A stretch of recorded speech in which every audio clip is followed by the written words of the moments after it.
ആരോപണങ്ങൾ വന്നിട്ടുണ്ടായിരുന്നു. അതിനൊരു ക്ലാരിറ്റി വരുത്താൻ വേണ്ടിയിട്ടാണ് ഇപ്പോൾ വീണ്ടും ഇങ്ങനെ ഒരു വീഡിയോ ചെയ്യുന്നത്. ഈ വീഡിയോ കാരണം, ഇതിൽ വന്ന പ്രതിഷേധം കാരണം എൻ്റെ RJ പണി പോയി. എല്ലാവർക്കും നമസ്കാരം. ഇന്നത്തെ വീഡിയോയിലേക്ക് സ്വാഗതം. ഇന്നത്തെ വീഡിയോ നമ്മുടെ അഞ്ജലിയുടെ പ്രാങ്ക് കോളിനെ കുറിച്ചിട്ടുള്ള വീഡിയോ ആണ്. ഞാൻ ഇന്നലെ പറഞ്ഞായിരുന്നു ഇന്നലെ ചെയ്യുന്നത് കൂടി നിർത്തുന്നു. പക്ഷേ ഞാൻ വീഡിയോ അപ്ലോഡ് ചെയ്ത ശേഷമാണ് അഞ്ജലിയുടെ ഒരു പുതിയ വീഡിയോ കൂടി കാണാനിടയായത്. അതിൻ്റെ അകത്ത് അഞ്ജലിയുടെ ജോലിയെക്കുറിച്ച് RJ ആയിരുന്നല്ലോ, അതിനെക്കുറിച്ചിട്ടൊക്കെ പറയുന്നുണ്ട്. അപ്പോൾ ഈ ഒരു വീഡിയോയോട് കൂടി ഞാൻ അഞ്ജലിയുടെ ആ വീഡിയോ ചെയ്യുന്നത് നിർത്തുകയാണ്. അപ്പോൾ ഇതിനെക്കുറിച്ചിട്ട് കുറച്ച് കാര്യങ്ങളോട് പറയാൻ വേണ്ടിയിട്ടാണ് ഈ വീഡിയോ ചെയ്യുന്നത്. അഞ്ജലി ആ വീഡിയോ അപ്ലോഡ് ചെയ്തതിനുള്ള ഒരു കാരണമായിട്ട് എനിക്ക് തോന്നുന്നുണ്ട്. പിന്നെ പല ആൾക്കാരും പറയുന്നതും കേൾക്കുന്നുണ്ട്. ആ മെഹന്തി ആർട്ടിസ്റ്റ് കൊണ്ടുപോയി കേസ് കൊടുത്തു, പോലീസ് സ്റ്റേഷനിലാണെങ്കിലും സൈബർ സെല്ലിലൊക്കെ പരാതി കൊടുത്തു. അപ്പോൾ അത് കൂടുതൽ അഞ്ജലിക്ക് പണി കിട്ടുമെന്നുള്ള ഒരു പേടി കൊണ്ടാണ് ഇപ്പം അപേക്ഷ വീഡിയോ ചെയ്തെന്നാണെന്ന് തോന്നുന്നത്. കയ്യിൽ നിന്ന് പോയി എന്നുള്ള തോന്നലുണ്ടാവും. കാരണം ഇത് ഇങ്ങനെ മൊത്തം സോഷ്യൽ മീഡിയ ഒക്കെ ഏറ്റെടുക്കുന്നെന്നും വിചാരിച്ചു വെച്ചാൽ ആ ഒരു പ്രാങ്ക് കോൾ വീഡിയോ കാരണം എയറിൽ പോയ ഒരാളാണ് അഞ്ജലിയും അഞ്ജലിയുടെ ഫ്രണ്ടും. അപ്പോൾ അഞ്ജലി ആ പ്രാങ്കിൻ്റെ വീഡിയോനെ കുറിച്ച് ക്ഷമ പറഞ്ഞതിനെ കുറിച്ചിട്ട് കുറച്ചും കൂടി കാര്യങ്ങൾ ഇതിൻ്റെ അകത്ത് പറയുന്നുണ്ട്. ഞാൻ പറഞ്ഞ ക്ഷമ ശരിയായില്ല എന്നൊക്കെ പറഞ്ഞിട്ട് പറയുന്നുണ്ട്. അപ്പോൾ എന്താണ് അഞ്ജലി പറയുന്നത് എന്ന് ആദ്യം. എല്ലാ പ്രിയപ്പെട്ടവർക്ക് നമസ്കാരം. ഞാൻ RJ അഞ്ജലി. ഞാൻ രാവിലെ ഒരു വീഡിയോ പോസ്റ്റ് ചെയ്തിട്ടുണ്ടായിരുന്നു. അപ്പോൾ അതുമായിട്ട് ബന്ധപ്പെട്ട് എൻ്റെ നേർക്ക് ഒരുപാട് ആരോപണങ്ങൾ വന്നിട്ടുണ്ടായിരുന്നു. അതിനൊരു ക്ലാരിറ്റി വരുത്താൻ വേണ്ടിയിട്ടാണ് ഇപ്പോൾ വീണ്ടും ഇങ്ങനെ ഒരു വീഡിയോ ചെയ്യുന്നത്. ഈ വീഡിയോ കാരണം, ഇതിൽ വന്ന പ്രതിഷേധം കാരണം എൻ്റെ RJ പണി പോയി.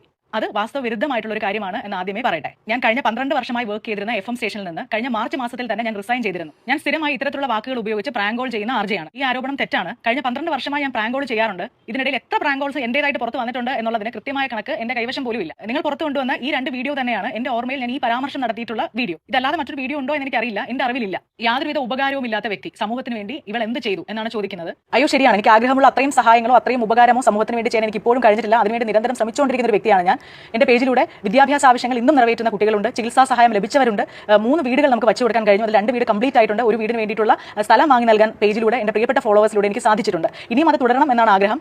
കമന്റ് വരുമ്പോൾ ഇത്തരത്തിലുള്ള അധിക്ഷേപങ്ങളിലൂടെ പേജ് കടന്നു പോകുമ്പോൾ ശരിക്കും പറഞ്ഞാൽ ആശങ്കപ്പെടുന്നത് ആ ഒരൊറ്റ കാര്യത്തിൽ മാത്രമാണ്. എനിക്ക് തൊഴിൽ ചെയ്യുന്നവരോട് താല്പര്യമില്ല, ഈ തൊഴിലിനോട് താല്പര്യമില്ല, ഈ സമൂഹത്തിനോട് താല്പര്യമില്ല. ഇത്തരത്തിലുള്ള മിസ്ലീഡിംഗ് ആയിട്ടുള്ള ഒരുപാട് പരാമർശങ്ങൾ പല വീഡിയോസിൽ ഞാൻ കണ്ടു. ഇതേ ആർട്ടിസ്റ്റുകളോട് സഹകരിച്ചിട്ടുള്ള വീഡിയോസ് എന്റെ പേജിൽ നിങ്ങൾക്ക് കണ്ടെത്താവുന്നതാണ്. അവരുമായിട്ട് നേരിട്ട് സംബന്ധിച്ചാൽ മനസ്സിലാവും ഞാൻ ഇടപെടാൻ കഴിയുന്ന ഒരു വ്യക്തിയാണോ, എനിക്ക് അങ്ങനെ ഒരു ബഹുമാനക്കുറവുണ്ടോ എന്നൊക്കെയുള്ളത് തീർച്ചയായും പരിശോധിച്ച് മനസ്സിലാക്കും. ഞങ്ങളോട് ക്ഷമ ചോദിക്കുന്നതിന് പകരം വിളിച്ച വ്യക്തിയോട് ക്ഷമ ചോദിക്കൂ, ആ വീഡിയോ പബ്ലിഷ് ചെയ്യൂ, ആ ഓഡിയോ പബ്ലിഷ് ചെയ്യൂ എന്നുള്ള കമന്റുകളൊക്കെ വരുന്നത് ഞാൻ കണ്ടു.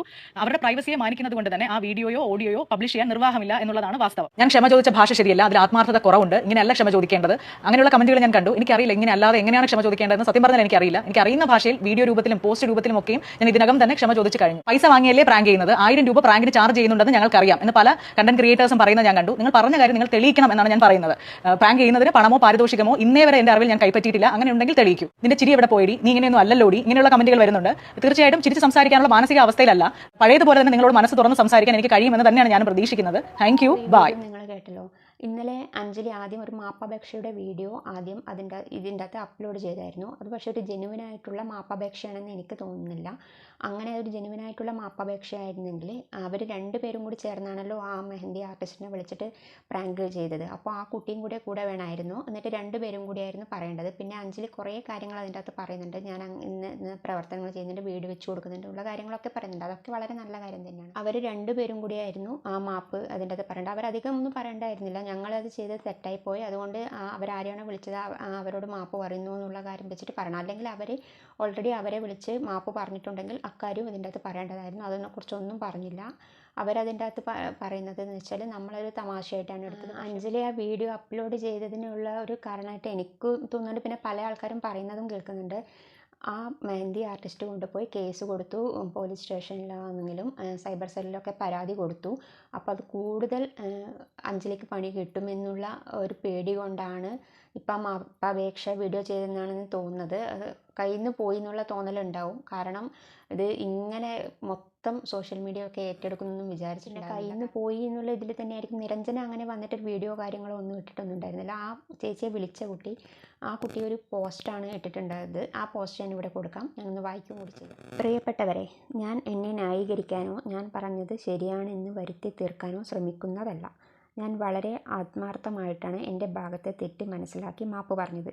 വൺസ് അഗൈൻ ആ ചേച്ചിയോടും എല്ലാവരോടും ഐ ആം സിൻസിയർലി സോറി. അപ്പോൾ നിരഞ്ജന ഇട്ട ഈ പോസ്റ്റാണ് ഞാൻ വായിച്ചത്. നിരഞ്ജനയും ഇങ്ങനെ സോറി എന്നൊക്കെ പറഞ്ഞിട്ട് പോസ്റ്റ് ഇട്ടതുകൊണ്ട് കാര്യമൊന്നുമില്ല. കറക്റ്റായിട്ട് വന്നിട്ട് നിങ്ങൾ രണ്ടുപേരും കൂട്ടിയിട്ട് ഒരു വീഡിയോ ചെയ്തിട്ട് ആ ചേച്ചിയോട് സോറി പറയാം. നിങ്ങൾ പേഴ്സണലായിട്ട് വിളിച്ചോ ഇല്ലയോ എന്നുള്ളത് അറിയില്ല, അതിനെക്കുറിച്ചൊന്നും അറിയില്ല. പക്ഷേങ്കിൽ ഞങ്ങൾക്ക് പെട്ടെന്നുള്ള ഈ വീഡിയോ ഇട്ടത് കൊണ്ട് ഒരു സംശയം കൊണ്ടാണ് പറയുന്നത്. കേസായി, അപ്പോൾ അത് പെടും എന്നുള്ള തോന്നൽ കൊണ്ടാണ് വീഡിയോ ചെയ്തതെന്നുള്ള തോന്നൽ. RJ അഞ്ജലി അതിൻ്റെ അകത്ത് ഒരു എക്സ്പ്ലനേഷൻ വീഡിയോ ചെയ്യുന്നതിൻ്റെ അകത്ത് ആർക്കോ വേണ്ടി മാപ്പ് പറയും പോലെയാണ് തോന്നിയത്. കാരണം അഞ്ജലിക്കൊരു കുറ്റബോധം, ഞങ്ങൾ ചെയ്തത് തെറ്റായിപ്പോയി എന്നുള്ള കുറ്റബോധത്തോടെ പറഞ്ഞതായിട്ട് തോന്നുന്നില്ല. ഇതിപ്പം അതായത് നമ്മളിപ്പോൾ സോഷ്യൽ മീഡിയയിലും കാര്യങ്ങളിലൊക്കെ ഇപ്പം ട്രോൾ വീഡിയോയും കുറേയൊക്കെ വരുന്നുണ്ടല്ലോ. അപ്പോൾ അതിനൊന്ന് ഇതാക്കാൻ വേണ്ടി മാത്രമാണ് മാപ്പ് പറഞ്ഞതായിട്ട് തോന്നിയിട്ടുള്ളത്. കാരണം മനസ്സിൽ തെറ്റി മാപ്പ് പറഞ്ഞ പോലെയായിട്ടൊന്നും എനിക്ക് തോന്നിയിട്ടില്ല. പിന്നെ ആ എക്സ്പ്ലനേഷൻ രണ്ടാമതിട്ട ആ വീഡിയോൻ്റെ അകത്ത് അഞ്ജലി പറയുന്നുണ്ട്, ഞാൻ 12 വർഷത്തോളമായി RJയിൽ FM സ്റ്റേഷനിൽ ജോലി ചെയ്യുന്നു. അപ്പോൾ അതിൻ്റെ അകത്ത് നേടിയെടുത്തൊരു കരിയർ ഉണ്ട് എന്നൊക്കെ അതിനെക്കുറിച്ചൊക്കെ പറയുന്നുണ്ട്. പക്ഷേ എത്ര വർഷം കൊണ്ട് നേടിയെടുത്ത കരിയർ ആയാലും ഒറ്റ നിമിഷം മതി അത് പോകാൻ വേണ്ടിയിട്ട്. അതിപ്പോൾ ഇതിലൂടെ തന്നെ മനസ്സിലായില്ലേ. കാരണം ആ ഒരു പ്രാങ്ക് വീഡിയോയിലൂടെ തന്നെ ഇപ്പം നല്ല നെഗറ്റീവാണ് അഞ്ജലിക്കുള്ളത്. കാരണം ഇതിന് മുന്നേയും അതുപോലെ തന്നെ ഒരു വീഡിയോ ചെയ്തിട്ടുണ്ടായിരുന്നു. പക്ഷേങ്കിൽ അതിൻ്റെ കമൻറ്റ് ബോക്സ് മൊത്തം തെറിയൊക്കെ പറഞ്ഞിട്ടാണ്. അത് വായിക്കാൻ തന്നെ പറ്റില്ല, അത്രയും നല്ല തെറിയാണ് ഇവർക്ക് രണ്ടുപേർക്കും വരുന്നത്. എന്ത് തന്നെയായാലും നിങ്ങൾ രണ്ടുപേരും കൂടി ചേർന്നിട്ട് ഒരു വീഡിയോ ചെയ്യുന്നതായിരിക്കും കുറച്ചും കൂടി നല്ലത്. ഇവർ ഈ പ്രാങ്ക് വീഡിയോ അപ്ലോഡ് ചെയ്ത ശേഷം തന്നെ നെഗറ്റീവ് ആണെന്ന് കണ്ടു കഴിഞ്ഞ് ഉടനെ തന്നെ ഇവർ ശരിക്കും ക്ഷമാപണം നടത്തിയിട്ടുള്ളൊരു വീഡിയോ ഇട്ടിരുന്നെങ്കിൽ ഇത്രയൊന്നും പ്രശ്നം ഉണ്ടാവില്ലായിരുന്നു. ഇവർ ചെയ്തത് ന്യായീകരിച്ചിട്ട് കുറേ പോസ്റ്റും കാര്യങ്ങളൊക്കെ ഇട്ടു, പിന്നെ വീഡിയോസും കാര്യങ്ങളൊക്കെ ഇട്ടു. അപ്പോൾ ഇവരെ പഴയ വീഡിയോ കുത്തിപ്പോക്കുന്നു എന്നൊക്കെ പറഞ്ഞിട്ട് അഞ്ജലി പ്രധാനമായിട്ട് പറയാനുള്ള വെച്ചാൽ അഞ്ജലിയുടെ ഒരു വീഡിയോയും കൂടി കണ്ടു. ഞാനത് ഏഷ്യാനെറ്റിലെ ഒരു പ്രോഗ്രാമിൽ ഞാൻ ആ പ്രോഗ്രാം കണ്ടതാണ്. അതിൻ്റെ അകത്ത് സുമേഷ് ഏട്ടൻ അങ്ങനെയായിട്ട് അവരുടെ പേര്. അപ്പോൾ അവരിങ്ങനെ ഒരു സ്കിറ്റ് ചെയ്യുമ്പോൾ എടീന്ന് വിളിച്ചതിന് എന്നെ എടീന്നൊന്നും വിളിക്കേണ്ട, വീട്ടിലുള്ളവരെ വിളിച്ചാൽ മതിന്നൊക്കെ അഞ്ജലിക്ക് അറിയുന്നുണ്ട് അതിൻ്റെ അകത്ത്. അതൊക്കെ പറഞ്ഞിട്ടുണ്ട്. സ്ക്രിപ്റ്റഡ് ആണെന്നോ എങ്ങനെയാണെന്നോ അറിയില്ല. അതിൻ്റെ ലാസ്റ്റ് സ്ക്രിപ്റ്റഡ് ആണെന്നൊന്നും പറഞ്ഞൊന്നും കണ്ടിട്ടില്ല. അപ്പം ദേഷ്യവും കാര്യങ്ങളും ഒക്കെ വരും. അതുകൊണ്ട് ഇനിയെങ്കിലും ഇതുപോലത്തെ വീഡിയോ ചെയ്യുമ്പോൾ സൂക്ഷിക്കുക. ആ ചേച്ചിയെ വിളിച്ചിട്ട് പേഴ്സണലായിട്ട് വിളിച്ച് മാപ്പ് പറയുക, ഈ പ്രശ്നം കോംപ്രമൈസ് ചെയ്യുക, കൂടുതൽ പ്രശ്നങ്ങളിലേക്ക് പോകാതിരിക്കുക. അതാണ് ഏറ്റവും നല്ലത്. ഇത്രേ പറയാനുള്ളൂ. സൂക്ഷിച്ചാൽ ദുഃഖിക്കേണ്ട. ഞാൻ പറഞ്ഞിട്ടുണ്ട്, പക്ഷെ പറയാനുള്ള താല്പര്യം കൊണ്ടല്ല. അതുകൊണ്ട് സൂക്ഷിച്ചും കണ്ടും മുന്നോട്ട് പോവുക. എത്രയും പെട്ടെന്ന് ഈ പ്രശ്നം സോൾവ് ചെയ്യാൻ നോക്കുക. ഇത്ര മാത്രമേ പറയാനുള്ളൂ.